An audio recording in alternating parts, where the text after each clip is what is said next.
தென்னாடுடைய சிவனே போற்றி, எந்நாட்டவர்க்கும் இறைவா போற்றி. அனைத்து தமிழ் உள்ளங்களுக்கும் கனிவான வணக்கங்கள். நிகழும் ஸ்ரீ மங்களகரமான சோபகிருது ஆண்டு மாசி மாதம் 18ஆம் தேதி வெள்ளிக்கிழமை அன்று பஞ்சமி திதியில் சுவாதி நட்சத்திரத்தில் துருவ நாமயோகத்தில் தைத்தூலம் காரணத்தினில் அமிர்தயோகம் கூடிய நன்னாண்டில் இந்த சீர்மிகு மார்ச் மாதம் பிறக்கிறது. பிறக்கப் போகும் இம்மாதம் உங்கள் வாழ்வில் வளமும் நலமும் செல்வ செழிப்பும் பெற்று புதிய வாய்ப்புகள் புதிய வெற்றிகளுடன் மங்களகரமாக அமைய எல்லாம் வல்ல இறைவனை உளமாற வேண்டி விரும்பி கேட்டுக்கொள்கிறேன். இம்மாத கிரக நிலைகளை பார்க்கும் போது மேசத்தில் குருவும், கன்னி ராசியில் கேது பகவானும், மகர ராசியில் செவ்வாய் சுக்கிரனும், கும்ப ராசியில் சனி புதனுடன் சேர்ந்து சூரிய பகவானும் சஞ்சாரம் செய்கின்றனர். மார்ச் 2ஆம் தேதி புதன் பகவான் மீன ராசிக்கும், 8ஆம் தேதி சுக்கிர பகவான் கும்ப ராசிக்கும், 14ஆம் தேதி செவ்வாய் பகவான் கும்ப ராசிக்கும் இடப்பெயர்ச்சி அடைகின்றனர். இந்த கிரக அமைப்பினால் உங்கள் வாழ்வில் இம்மாதம் ஏற்படக்கூடிய சுப மற்றும் அசுப பலன்கள் என்ன என்பதனை பற்றி காண்போம். நடுங்க வைக்கும் குளிரோ தவிக்க விடும் வெயிலோ இல்லாமல் மிக இதமான சூழல் நிலவும் மாதம் இந்த மார்ச் மாதமாகும். பனிக்காலம் முடிந்து வசந்த காலம் துவங்க போகிறது. மாசி மாதத்தின் பிற்பகுதியும் பங்குனி மாதத்தின் முற்பகுதியும் இணையும் மாதம் இந்த மார்ச் மாதமாகும். கும்ப மாதமும் மீன மாதமும் இணைந்த இந்த மார்ச் மாதத்தில் பல திருப்பங்கள் உங்கள் வாழ்வில் நடைபெற உள்ளன. துலாம் ராசி அன்பர்களே, இம்மாதம் திடீர் அதிர்ஷ்ட வாய்ப்புகள் ஏற்படும். குழந்தைகளால் மகிழ்ச்சி தரும் சம்பவங்கள் நிகழும். நண்பர்களும் அனுகூலமாக இருப்பார்கள். அவர்களிடம் எதிர்பார்த்த உதவிகள் கிடைக்கும்.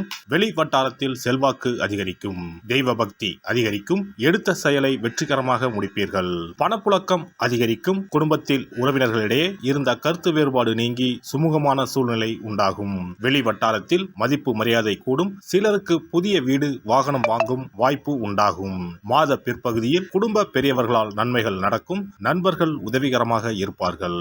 புதிய ஆடை ஆபரணங்களின் சேர்க்கை உண்டாகும். ஆண்களுக்கு பெண்களாலும் பெண்களுக்கு ஆண்களாலும் நன்மைகள் ஏற்படும். சிலருக்கு புண்ணிய ஸ்தலங்களுக்கு செல்லும் வாய்ப்பு உண்டாகும். ஆனால் உடல் ஆரோக்கியத்தில் மட்டும் சற்று கவனம் தேவைப்படுகிறது. மாத முற்பகுதியில் தாயாருடன் கருத்து வேறுபாடுகள் ஏற்படக்கூடும். அவருடைய உடல் ஆரோக்கியத்திலும் கவனம் தேவை.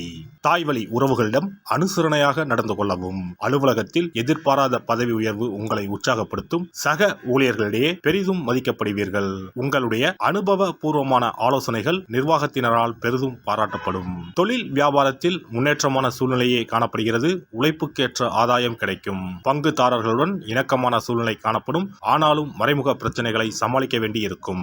மாத பிற்பகுதியில் கொடுக்கல் வாங்கல் விஷயத்தில் எச்சரிக்கை அவசியம்.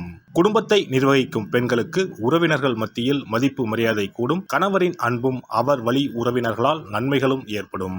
அலுவலகம் செல்லும் பெண்களுக்கு எதிர்பாராத சலுகைகள் கிடைக்கும்.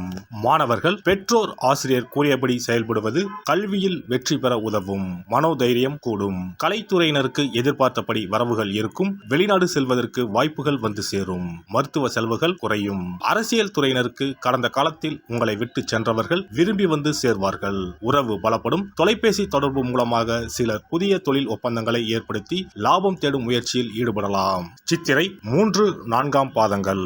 இந்த மாதம் உங்களின் குடும்பத்தில் மகிழ்ச்சியும் சுபிட்சமும் அதிகரிக்கும். கணவன் மனைவியிலேயே சிறு சிறு பிரச்சனைகள் ஏற்படும். உற்றார் உறவினர்களின் அன்பும் ஆதரவும் மகிழ்ச்சி அளிக்கும். சுவாதி நட்சத்திரம். இந்த மாதம் தடைப்பட்ட சுபகாரியங்கள் தடபுடலாக கைகூடி மகிழ்ச்சியை ஏற்படுத்தும். சிலருக்கு தொலை தூரங்களில் இருந்தும் நல்ல செய்திகள் வரும். பொருளாதார நிலை சிறப்பாக இருப்பதால் கடன்கள் அனைத்தும் குறைந்து சேமிப்பு பெருகும். விசாகம் 1-2-3ஆம் பாதம். இந்த மாதம் குடும்பத்தில் மரியாதை கூடும். உங்களது வார்த்தைகளுக்கு மதிப்பு இருக்கும். கணவன் மனைவிக்கு இடையில் மனம் விட்டு பேசி எடுக்கும் முடிவுகள் நன்மை தரும். பிள்ளைகள் நலனில் அக்கறை காட்டுவீர்கள்.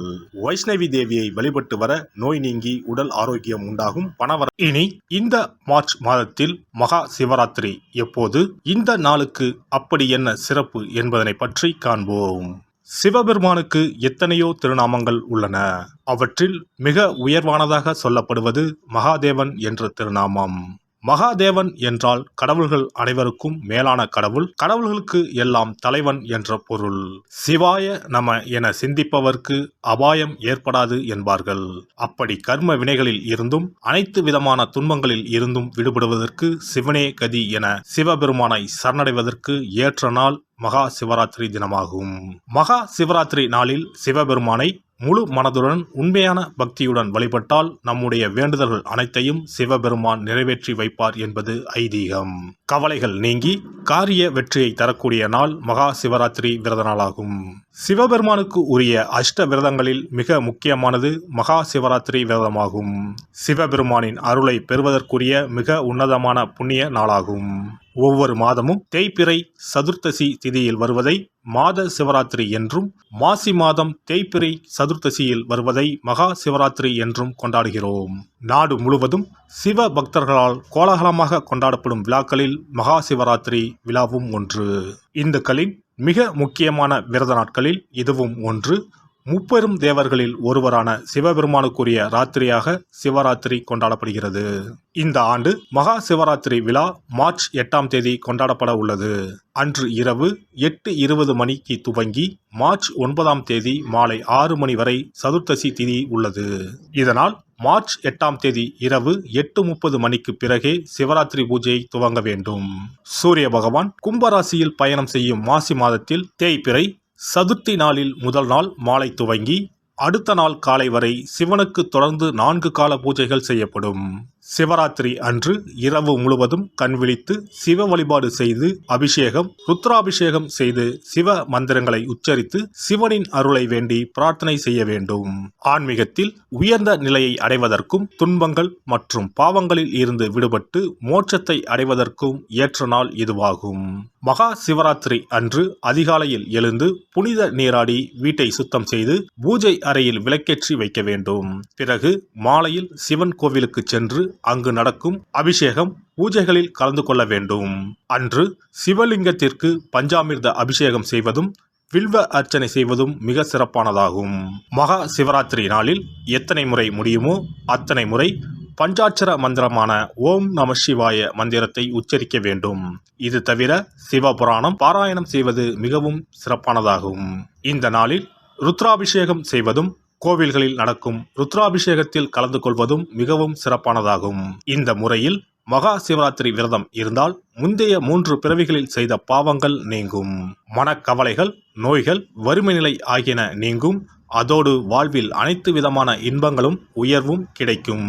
நாம் செய்யும் வழிபாடு, பூஜை ஆகியவற்றிற்கு 2 மடங்கு பலனை தரக்கூடியது மகா சிவராத்திரி விரதமாகும். சிவபெருமானை வணங்குவதற்கும் அவரின் அருளை பெறுவதற்குமே அவருடைய ஆசி இருந்தால்தான் முடியும். அதனால்தான் அவன் அருளாலே அவன் தாள் பணிந்து என்ற அற்புதமான வாசகத்தின் மூலம் நாம் அறிய முடிகிறது. சிவ அருளை பெற வேண்டும் எனில் அது அத்தனை சுலபமான காரியம் கிடையாது. சிந்தையிலும் செயலிலும் சிவனையே நினைத்து ஒவ்வொரு காரியத்தையும் செய்ய வேண்டும். அப்பேற்பட்ட சிவபெருமானின் அருளை பெற எளிமையான ஒரு நாளை பற்றித்தான் இப்பொழுது நாம் தெரிந்து கொண்டோம். எல்லாம் வல்ல இறையருளால் நீங்களும் உங்கள் அன்பு குடும்பமும் உடல் நலம், நீலாயுள், நிறை செல்வம், உயர் புகழ், மெய்ஞானம் ஓங்கி வாழ்க வளமுடன். இந்த வீடியோ உங்களுக்கு பிடிச்சிருந்தா லைக் பண்ணுங்க, ஷேர் பண்ணுங்க அண்ட் சப்ஸ்கிரைப் பண்ணுங்க. பக்கத்துல இருக்க பெல் ஐகானை கிளிக் பண்ணுங்க. நன்றி, வணக்கம், வாழ்க வளமுடன்.